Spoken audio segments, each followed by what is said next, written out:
On today's episode, we are going to be talking about big emotions and how to support yourself when you just feel like you want to cry. This is Inspired Wellness with Jessica, a safe space for women impacted by their emotions to unlock hope and discover ways to elevate emotional wellness holistically for long-term health and well-being. I am your host, Jessica, advanced EFT practitioner, holistic counselor, meditation therapist, and advanced life coach. Join me for real, raw conversations to educate and inspire you to take control of your emotional well-being. I am so grateful you are here with me. Let's dive straight in. Welcome to today's episode of Inspired Wellness with Jessica. I am Jessica and I am so happy to have you here today. Today, I want to talk about big emotions and I want to talk about how to support yourself through these big emotions. Now, the reason I actually had something else to talk about today, I was going to talk about stress, I was going to talk about managing stress, but if I'm being honest, I kind of just feel like crying. I have had a really flat day today. And so, what I thought I might do is talk about that because I am willing to bet that at least one person, if not more, likely more, but at least one of you beautiful ladies listening today or listening whenever you're listening is either feeling like this today or has felt like this in the last, few days, week or so. Now, let's start by just saying, first of all, the big emotions are okay.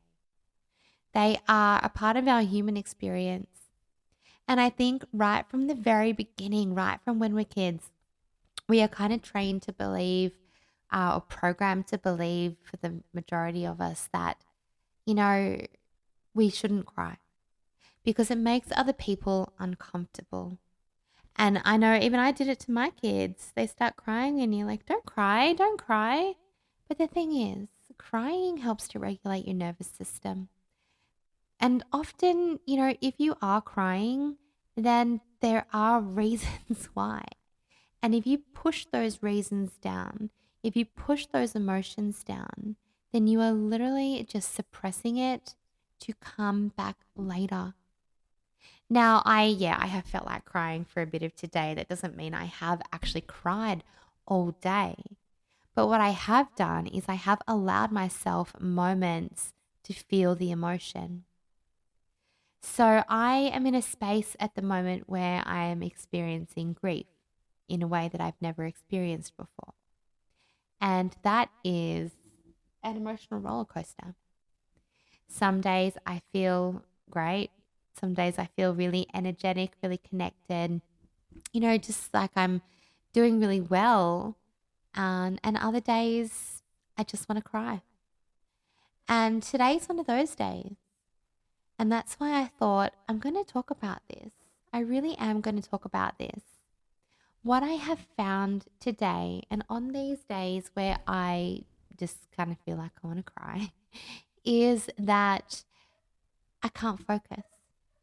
So I've been sitting down to record this stress management podcast and I have turned it on, 3, 4 times today and started my intro and then just sort of gone, I can't focus. I've opened up emails and started to write them and then I've gone, no, can't focus. So on these days where if you are feeling, I guess, in this place where emotions are overwhelming for whatever reason that might be for you, then I really encourage you to first of all accept it. Accept that that is how you are today. Would I have liked to have been a bit more productive? Yes. Do I have the luxury of being my own boss and not having to, meet someone else's deadline? Yes, I do. But at the same time, I'm also being kind to myself because I do have deadlines. I have programs. I have clients. I show up and I help other people. So what I have been able to do today is give myself space and time when I need it. And there are times throughout the day where I have chosen to pause because I really haven't been able to focus. I have chosen to breathe, and I have chosen to allow in that moment whatever emotion needs to come up for me, come up. Now, for you, that might, look like journaling. You might like to journal out your emotions, journal out how you're feeling. I do enjoy journaling, but I haven't done that today. For you, that might look like moving your body and just seeing what comes up as you move your body to some music. And for me today, it was breathing. I just sat and I had one hand on my heart and one hand on my stomach, which, if you know me, is my favorite way to breathe. Mindful breathing. And I sat with the emotion and I gave it a voice. I voiced how I was feeling. I voiced where I felt it in my body. And I just really allowed what needed to surface. Because here's what I know about my own body. I know that if I push this down, I know that if I decide that I'm not going to deal with it when I need to deal with it, if I silence my emotions, if I push it back into my body and refuse to feel it, or don't go back to feel it if it's really not an appropriate time. I think I cried at the shops once, maybe when the girls were really little, because, kids are intense. But, otherwise there's a time when you feel safe to explore your emotions, obviously. But if I didn't go back and deal with it, if I didn't allow myself to, what happens for me, and I know this, is I start with an emotional migraine. And that migraine might last me for days. And it's almost like a big emotional hangover, but with a migraine that affects my vision, that makes me feel lightheaded, that makes me feel nauseous, and increases anxiety. Because for me, vestibular migraines are directly linked to your nervous system that controls your anxiety. So dealing with it, I chose to breathe. I chose to allow myself to feel what I needed to feel. I told myself that I was safe to do that. And I know it will pass. I know this feeling of feeling flat, this feeling of fatigue, this feeling, of overwhelming sadness. I know it will pass. I know it will. So I am giving my body permission to feel it, to help it to pass.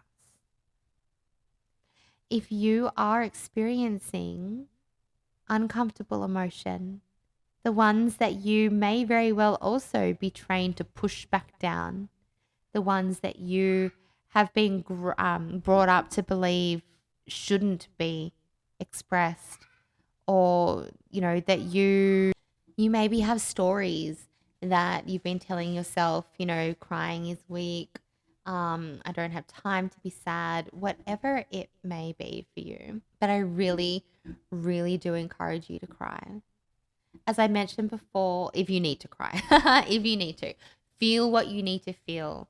If it's anger that you're feeling, allow yourself to feel it and resourcefully manage it. And what I mean by that is journal it out, go and punch a punching bag, scream into a pillow, resourcefully manage it in a way that's not projecting it onto other people. When we're having these big emotions, this is where mindfulness is really going to kick in for you. Being able to observe what you are feeling, being able to be accepting without judgment, with compassion of how you're feeling, and allowing yourself to sit with that feeling in a way that is safe so that it will pass. This is what mindfulness is all about, and this is what's really going to help you to move through these big uncomfortable emotions, no matter what they may be for you. And the other thing is going to be acceptance. So when you have that acceptance and that kindness to yourself, that compassion that we just spoke about with mindfulness, then you're going to be able to go easier on yourself for how you are feeling. So for example, for me this morning, feeling quite flat, low energy, feeling a little emotional and having some thoughts going through my mind that were upsetting me. It really amplified the mental load that I deal with in the morning. So, if you're a mum, you'll relate, getting the kids ready or getting up early enough. I didn't make lunch the night before. So getting up early enough to have the lunches made, to do your exercise or do whatever self-care that you've chosen to do, which then actually sometimes feels a little stressful because you're sort of pushing to do it. This is me. I'm not saying you, I'm saying me this morning, just this morning. And then you've got the kids who don't want to get dressed, who don't want to go to school, who are sort of fighting their breakfast. The little one who means, nothing but play and laughter. She's hiding under the bed from you when you know you've got to go. It's all the things, the mental load. Have they got their school bag? Have they got their lunchbox? No, you haven't done your hair yet. You said you did your hair. You haven't brushed your teeth. Just that constant, as a mom, plus I've got to get myself ready, plus what have I got on today, plus am I running on time, plus I need breakfast as well. And plus pick up everything off the floor for me because I don't like walking on mess. And it's all the pluses, and there's all this pressure. There's all this pressure. And that mental load sometimes can just be a smooth morning routine. But when you're feeling off, that mental load can feel like way too much. Way, way, way too much. The simple act of picking something up off the floor and then picking the same thing up again and then the same thing up again. It just, it can feel like too much. So I guess what I'm trying to share here is acknowledge when you are not feeling fantastic and really tune into yourself as to why. For me, I know why. For you, maybe you know why, or maybe you're going, I actually have no idea. And if that's the case, I would really be just tuning into how stressed am I at the moment? What's going on for me at the moment? And bring everything back to your breath. Just sit and breathe through it. Sit and just allow yourself to really feel what you need to feel and let out what you need to let out. Be kind, be accepting of where you are at that time. Meet yourself where you're at. I could have put myself down this morning for not coping. I could have told myself a story that I don't cope, or that life is stressful, or that my kids are nuts. That's probably not a story. No, just kidding. I love them. You know what I mean? Yeah, I could have told myself a story this morning, but instead what I did was accept.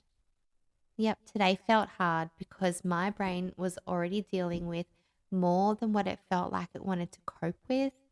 And so all the little things just pushed beyond that ability of what I wanted to cope with today.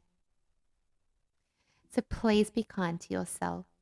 Please allow yourself to feel and process the emotions in whatever way that might be for you. Feeling it, accepting it, observing it, using EFT if we need to break the connection to help yourself calm, breathing, journaling, whatever's going to work for you.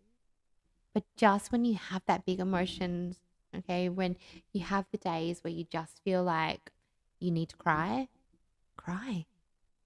It's a pressure release as well. I know for me, if I have an emotional migraine, a build-up of a migraine, crying lets it go.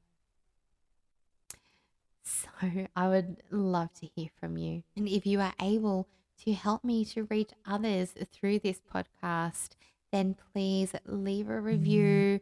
I know iTunes really does like it when people do that, and it really does help the podcast become more findable for people.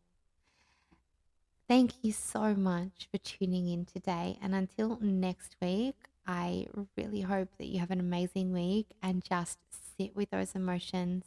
As uncomfortable as they are, they're not going to hurt you. Thank you for listening to Inspired Wellness with Jessica. If you enjoyed and found value in today's episode, then please help it to reach others who may also benefit by subscribing on your favorite platform and leaving a review. This would mean the world to me. To get in touch with me, inquire about working privately, or experience one of my online programs, then head to www.inspiredlifecollective.com.au, and I will see you on the next episode.